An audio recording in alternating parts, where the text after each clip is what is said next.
When I was 13 years old, I embarked on a quest to have the perfect body. I began obsessively counting calories, limiting what I ate to only healthy foods, and exercising compulsively. I didn't know it at the time, but I had begun doing all of these things because I was having feelings that I couldn't bear to feel. Now you might think that I must have experienced some sort of major trauma or loss for something like this to have happened, but that wasn't really the case. See, for me, it was much less obvious than that.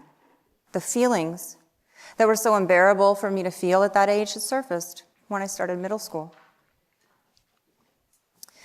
I had gone from being known as the figure skating princess in my elementary school to feeling as if I was absolutely nothing when I started junior high.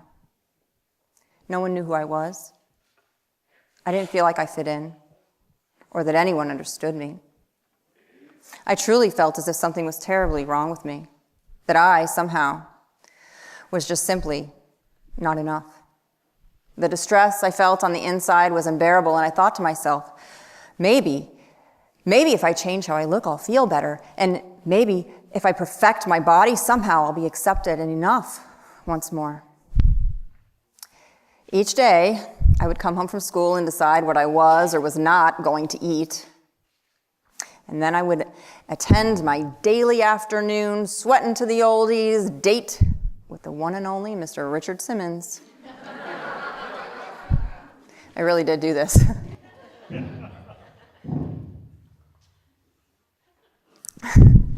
And then it gets better, I promise. And finally, I would submerge myself in the never-ending soap opera drama of Days of Our Lives. Yes, I really did do those things. I did not want to feel those feelings.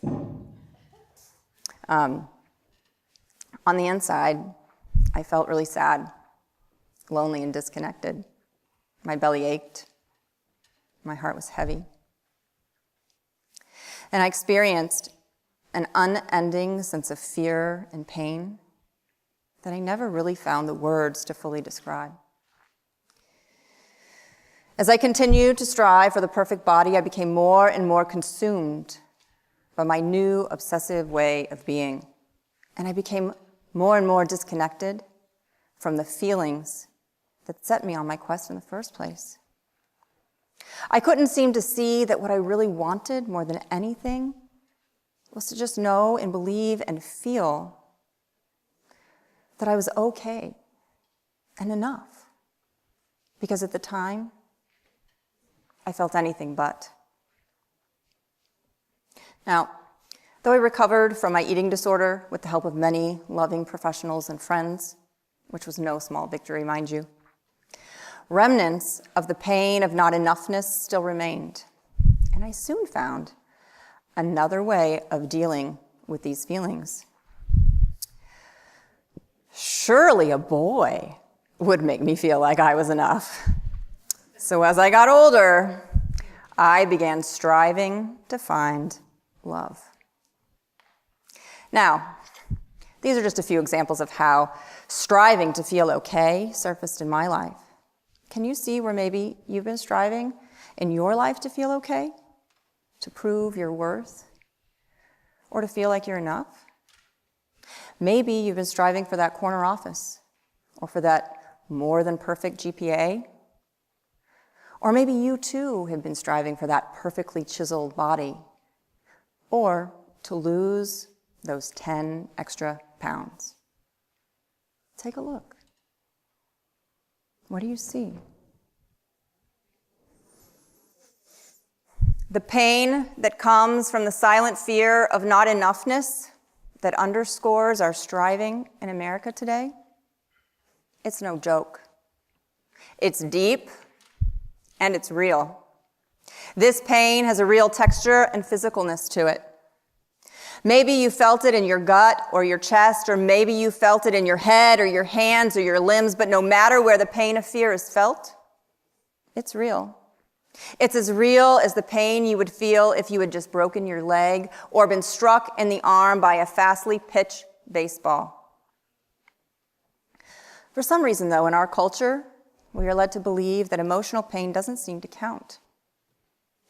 We are told it's all in our heads, and that we should just think differently, and that somehow will make it all better. I promise you, though, if it had been that simple, I would have done that a long time ago, and I bet you would have too. The pain of not enoughness that underscores our striving today very well may originate in our minds, but denying the validity of this kind of pain without acknowledging the realness of the physical experience of it, it's akin to telling someone with a broken leg to just get over it without seeking medical care. That would be ludicrous. Emotional pain, it's real. As a licensed professional counselor with over 20 years' experience in the field of counseling, psychology, and personal growth, I see this pain each and every day in my practice. The courageous individuals that come to see me have all had an intimate experience with this kind of pain. Some feel it as depression, others as anxiety, and some have gone as far as I did and have developed an eating disorder to cope with this kind of pain. Emotional pain, it's very real. And I believe that it's time for us to consider changing the way that we as a society relate to it. So, how might we do that? Well, it's not as complicated as you think. It's actually quite simple. What I've learned from all of my professional experience and personal experience is that we need to begin to get curious.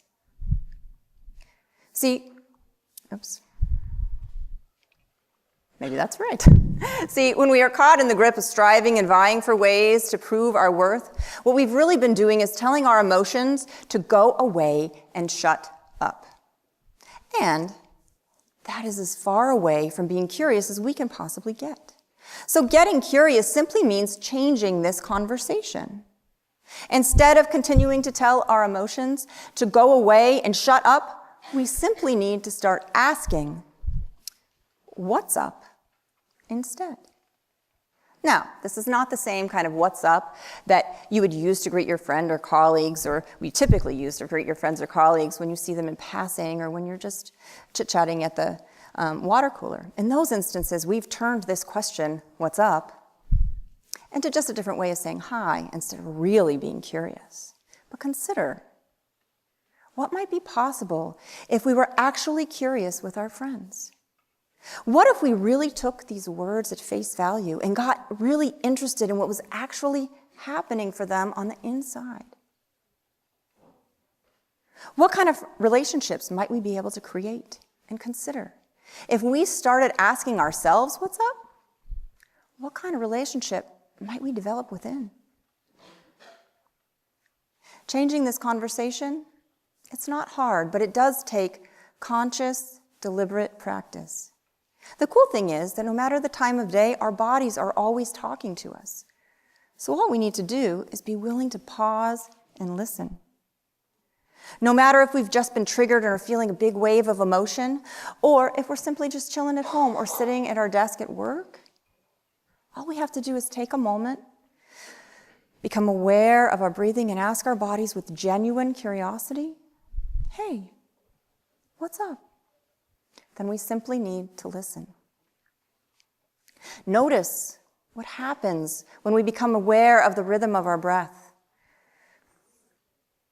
Notice what sensations accompany the rising and falling of our chest.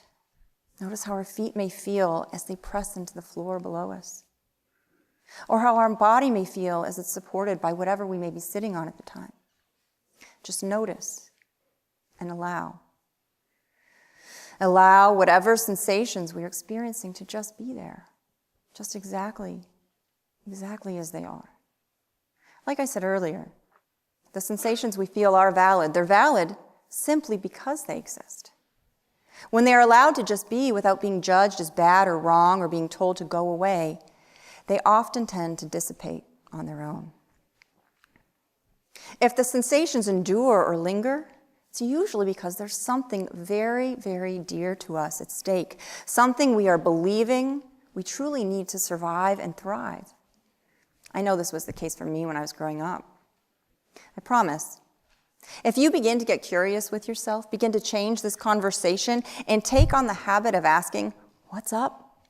To what's going on inside of your body, and begin greeting what you find with the kindness and curiosity with which you treat your best friend, and the kindness and curiosity with which you'd want your best friend to treat you, you'll be well on your way to getting reacquainted with what matters most to you in life.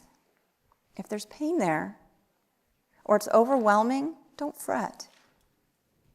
Getting curious is the answer. Your body is talking to you. Be kind to yourself. Ask for help if you need it, and trust that when you slow down and get curious, there's no place to go but up. Thank you.